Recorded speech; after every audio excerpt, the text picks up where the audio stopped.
Buenos días, compañeros. Tengo la obligación de empezar con este tema. Voy a tomar las palabras de Juan Villoro, que dice: el Che Guevara pasó su última noche en una escuela rural. Ya herido, contempló una frase en la pizarra y le dijo a la maestra: le falta el acento. La frase era: yo sé leer. Ya derrotado, el guerrillero volvía a otra forma de corregir la realidad. 43 futuros maestros han desaparecido. La dimensión del drama se cifra en una frase que se opone a la impunidad, el oprobio y la injusticia: yo sé leer. El México de las armas teme a quienes enseñan a leer. A ese país le falta el acento. Llegará el momento de ponérselo. En homenaje a nuestros 43 hermanos secuestrados, torturados y desaparecidos y asesinados.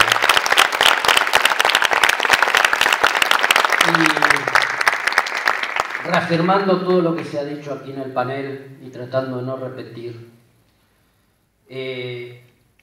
uno tenía la obligación de hablar hoy de la escuela pública hoy y tenía que buscar de dónde arrancar. Sobre todo uno siendo profesor de historia, todo ese tema del tiempo siempre lo preocupa mucho. Y me parece que tenemos que arrancar de un determinado momento porque, como se expresó acá, y como tuvimos la suerte algunos de participar la semana pasada de un encuentro con docentes, dirigentes de sindicatos, activistas de sindicatos de América Latina y el Caribe, vemos que lo que pasa acá, lo que vemos todos los días, pasa en toda la América Latina y el Caribe, y por supuesto que no nos equivocamos si pasa en muchísimos lugares más del mundo. ¿Y de dónde viene esto? Y uno tiene que partir de un momento de derrota de las luchas populares. Uno tiene que partir de la derrota de lo que fue el proyecto comunista en la Unión Soviética a partir del año 1956. De la derrota a partir del año 78 de lo que fue el comunismo en China. Porque ahí se había resuelto la posibilidad de educación para todos y todas. Y tenemos que ver eso porque también repercutió en nuestra América Latina. Y esas dictaduras impulsadas por todos los imperialismos, el yanqui en algún país, los rusos en otro, siempre asociados a todos los demás, vinieron a terminar con un auge de lucha muy grande de nuestros pueblos para imponer sus planes de sometimiento y de entrega, para seguir profundizando los estados coloniales, semicoloniales, dependientes de todos estos países. Y ahí empiezan las transformaciones últimas en la educación, con la dictadura militar, con el traspaso de servicios educativos, que se complementa después con la ley federal, que enfrentamos muy fuerte, y que se continúa con la nueva ley de educación, porque, compañeros, no ha modificado, pese a su discurso más progresista, no ha modificado los aspectos centrales que incluía la Ley Federal de Educación. Seguimos teniendo 24 servicios educativos en este país, como tema más grave. Porque habla de inclusión, pero como nos demostraron recién, eso no es una realidad. Porque se habla de mejorar las condiciones de enseñanza-aprendizaje y esto sigue así. Y además, porque los que hicieron la Ley Federal de Educación son los mismos que hicieron la Ley de Educación Nacional y Provincial. Y la verdad que han hecho desastres. ¿O alguien conoce una experiencia educativa peor que la creación de la CCB en la provincia de Buenos Aires? Realmente fue nefasto. Pero además no fue inocente. Les pregunto a todas las compañías de primaria, ¿acaso desde la incorporación de la ECB en las escuelas primarias no ha crecido el tema de la droga en la escuela primaria? Por lo tanto, eso estaba planificado, es parte de su negocio. Y en realidad lo que tenemos que entender es que ellos vienen por todo. Lo ha dicho la presidenta también en el discurso que hacía alusión Martín. Vienen por todo. Y ese por todo viene por el trabajo, por la vivienda, por la salud y por la educación pública.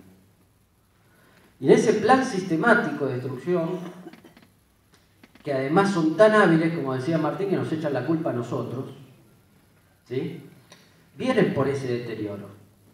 No voy a ahondar los problemas edilicios, los problemas en los comedores, las condiciones de trabajo, deserción, pero al mismo tiempo aulas superpobladas, la pérdida de los patios, la destrucción de nuestra salud, o qué es el sistema de reconocimientos médicos y el idioma funcionando hoy en las condiciones que están. No va la vida, compañero, no es menor, ¿eh? Por supuesto también el tema de la calidad educativa. Esa es una bandera nuestra. Estoy totalmente de acuerdo en eso que plantea Martín. Es nuestra bandera y la tenemos que llevar adelante. Porque además demostramos que somos los únicos que podemos darle calidad a la escuela. Ninguno de estos, porque lo han demostrado. Han fracasado sistemáticamente, visto de nosotros.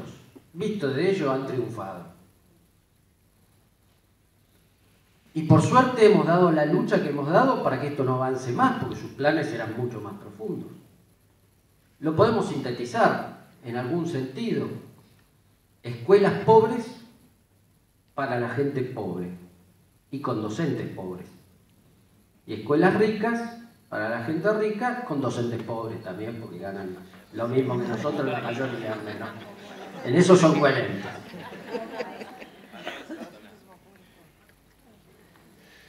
Y en este contexto, digo, la posibilidad de que estemos hoy, como decían todos los compañeros, juntos reflexionando, porque nos quitaron ese espacio.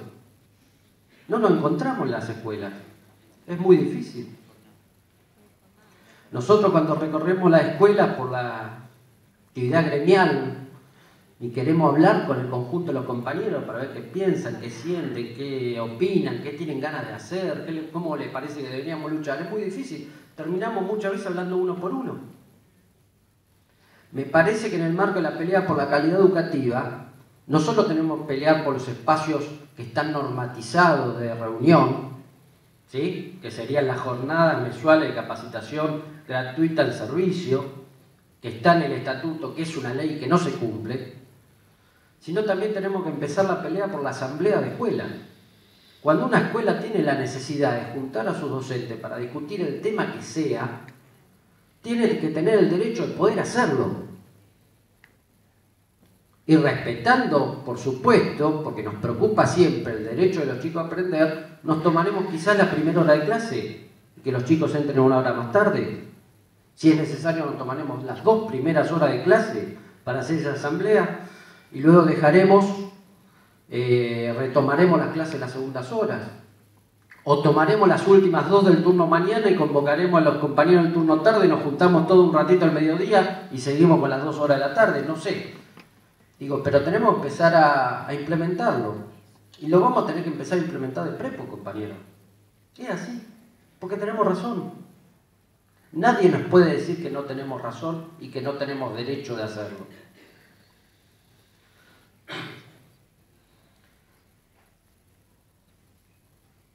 La verdad que lo dijo Lidia en la apertura, apareció en el video. Es una realidad en la escuela pública hoy que duele. Yo ayer decía, medio en broma, medio en serio, pero sabrán que una cantidad de talleres de este congreso se hacían en la media 15 y estábamos rogando que no lloviera, porque sabemos que si llueve no hay clases en la media 15, porque tiene el techo destruido y llueve más adentro que afuera, literalmente dicho esto, ¿eh? Por lo tanto, tener que depender de esas circunstancias. Pero además, hablamos de calidad y estábamos ayer en la media 15 y todas sus paredes exteriores tienen una capa de por lo menos 10 centímetros de humedad. Por lo tanto, le estamos diciendo a todos los chicos asmáticos con problemas respiratorios, alérgicos, que no vayan a esa escuela. Y por supuesto también a sus docentes, porque se enferman en esa escuela. Está claro que no podemos tener una educación de calidad, y yo agregaría digna, si todos los padres de nuestros alumnos no tienen trabajo, si ellos también no tienen una vivienda digna, Si ellos también no tienen la posibilidad de tener una biblioteca en su casa, aunque sea muy humilde, con muy poquitos libros. Si ellos no pueden comer lo que es necesario comer. Pero además a veces estos sectores progresistas y de discurso progresista sacan leyes interesantes. Nosotros hemos vivido como una conquista en la resolución de discusión de las plantas orgánicas funcionales de la provincia de Buenos Aires.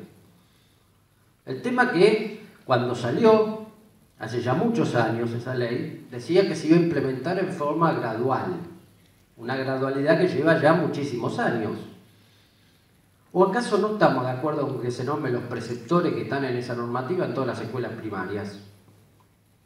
¿O no estamos de acuerdo que se nombren los casi, solo en Quilmes, casi 400, 500 cargos que faltan en las 8 escuelas especiales que tenemos en nuestro distrito?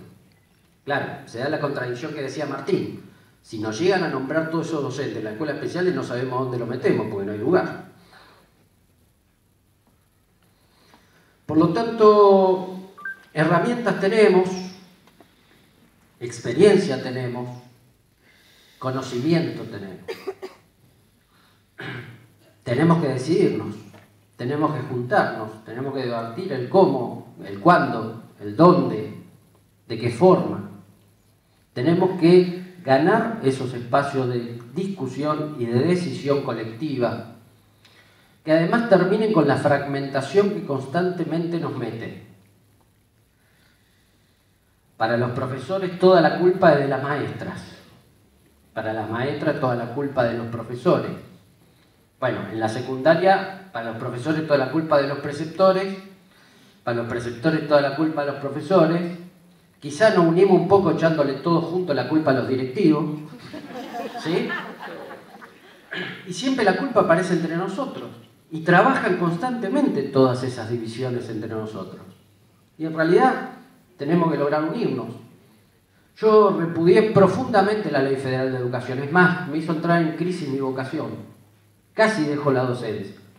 No me lo permitieron algunos alumnos de adultos en una escuela en Sarandí que me pidieron por favor que no la deje. Pero debo agradecer algo. A mí como profesor me hizo entrar en la escuela primaria y conocerla mucho más profundamente, compartir con mis compañeras, que algunas están por acá, inclusive en el Congreso. Y me eligieron delegado y yo tenía que representarlas en sus problemáticas, que eran distintas a las que vivíamos nosotros, sin duda. Y tuve que aprender cómo era eso, por lo tanto me quedó personalmente una experiencia muy rica, que después al ocupar cargo en el sindicato la pude trasladar. Yo creo que se han empeñado mucho en llevar adelante todos estos planes. Este gobierno tiene un gran mérito, ha sido uno de los más eficaces. Y como dice Martín, encima se vanagloriaron públicamente. Yo coincido que hay que darle la importancia que tiene. En un discurso presidencial de apertura de las sesiones de un año, donde se supone que uno va a decir lo que va a hacer ese año, principalmente, nos puso como el principal enemigo. No es menor. Después nos atrevió a decirlo más, pero no es que haya cambiado su forma de pensar, ¿eh? Sigue pensando exactamente lo mismo. Y por lo tanto vienen por nosotros. Y le diremos que nosotros acá estamos, los esperamos. Nos vamos a organizar y vamos a decir lo que tenemos para decir. Y si me permiten, como para ir terminando, me gusta buscar palabras de otros que saben decir mejor que uno lo que uno quiere decir. Y encontré acá unas obras escogidas, un relato que quiero compartir, que dice: hay una antigua fábula china llamada El viejo tonto, que removió las montañas. Cuenta que hace mucho tiempo vivía en el norte de China un anciano conocido como el viejo tonto de las montañas del norte. Su casa miraba al sur y frente a ellas, obstruyendo la pasada, se alzaban dos grandes montañas, Taiyang y Huangbu, El viejo tonto tomó la decisión de llevar a sus hijos a remover con azadones las dos montañas. Otro anciano, conocido como el viejo sabio, los vio y dijo riéndose: ¡qué tontería! Es absolutamente imposible que vosotros, tan poca gente, logréis remover las montañas tan grandes. El viejo tonto respondió: después que yo muera seguirán mis hijos, cuando ellos mueran quedarán mis nietos, y luego sus hijos, y los hijos de sus hijos, y así indefinidamente. Aunque son muy altas, estas montañas no crecen, y cada pedazo que le sacamos las hace más pequeñas. ¿Por qué no vamos a poder removerlas? Después de refutar las ideas erróneas del viejo sabio, siguió cavando día tras día sin cejar en su decisión. Dios, conmovido ante esto, envió a la tierra 2 ángeles que se llevaron a cuestas ambas montañas. Hoy, sobre el pueblo chino pesan 2 grandes montañas. Una se llama imperialismo y la otra feudalismo. El Partido Comunista de China hace tiempo que decidió eliminarlas. Debemos perseverar en nuestra decisión y trabajar sin cesar. También nosotros conmoveremos a Dios. Nuestro Dios no es otro que las masas populares de China. Si ellas se alzan y cavan junto con nosotros, ¿por qué no vamos a poder liberar esas montañas? Esto se escribió el 11 de junio de 1945, en pleno proceso revolucionario en China. Y yo digo, nosotros tenemos esas masas. Tenemos que unirnos a nuestros padres, todos nuestros alumnos. Tenemos que convocar a los abuelos de nuestros alumnos. Tenemos que convocar absolutamente a todos los chicos, sin importar inclusive el nivel. Tenemos que enseñar dando el ejemplo de la lucha. Y tenemos que ir juntos removiendo cada pedacito de esa montaña, que será un cargo más que conseguimos, que será una escuela más que reparamos, que será aumentar el cupo del comedor de nuestra escuela, que será que un compañero que no cobre en tiempo y forma, que será arrancarle 2 pesos más de salario para nuestro bolsillo. Y sin duda, porque no tengo ninguna duda de esto, además algún día no solo evaluaremos a los funcionarios, sino que seremos funcionarios y seremos lo que decidamos el futuro de nuestro país.